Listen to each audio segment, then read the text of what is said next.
One day, Thomas was at the junction when Gordon shuffled in with some freight cars.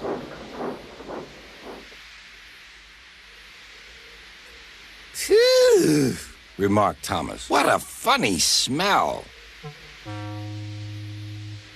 Can you smell a smell? I can't smell a smell, said Annie. A funny, musty sort of smell, Said Thomas. No one noticed it till you did, Grunted Gordon. It must be yours. Not long ago, he had fallen into a dirty ditch. Thomas enjoyed teasing him about it. Annie, Clarabelle, do you know what I think it is? It's ditch water. Before Gordon could answer, Thomas puffed away. Annie and Clarabelle could hardly believe their ears. He's dreadfully rude. I feel quite ashamed.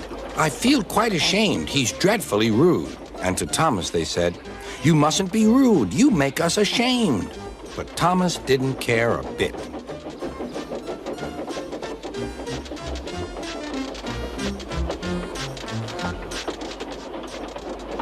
That was funny. That was funny, He chuckled. He felt very pleased with himself. Annie and Clarabelle were deeply shocked. They had great respect for Gordon, the big engine.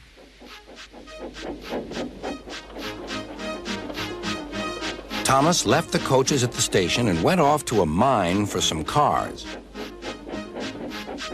Long ago, miners digging for lead had made tunnels under the ground. Their roofs are strong enough to hold up cars, but not the weight of engines. A large notice warns them not to enter the area. Danger! Engines must not pass this board.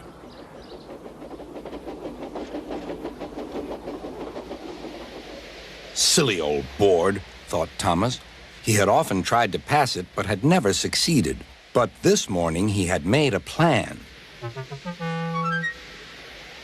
The fireman went to throw the switch. Now for my plan, thought Thomas. Bumping the cars fiercely, he jerked his driver off the footplate and followed them into the siding. "Come back!" yelled his driver. "Fire and smoke," said Thomas. "I'm sunk." And he was. "Oh dear," he said, "I am a silly engine."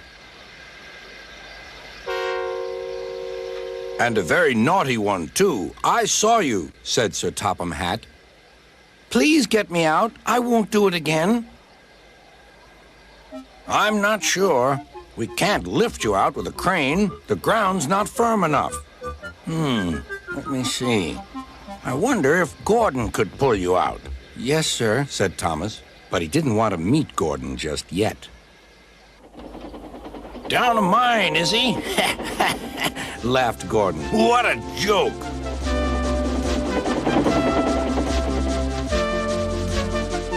Boop, boop, little Thomas. We'll have you out in a couple of puffs.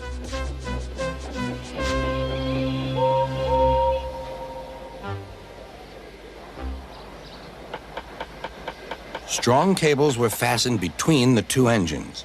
"Are you ready? Heave!"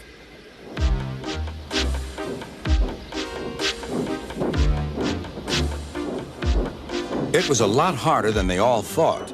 At last, Thomas was free. "I'm sorry I was cheeky," said Thomas. "That's all right, Thomas. You made me laugh," replied Gordon. "I'm in disgrace." "So am I," said Thomas. "Why, so you are, Thomas. Shall we form an alliance? You help me and I'll help you." "Right you are," agreed Thomas. "Good, that's settled," rumbled Gordon. And buffer to buffer, the Allies puffed home.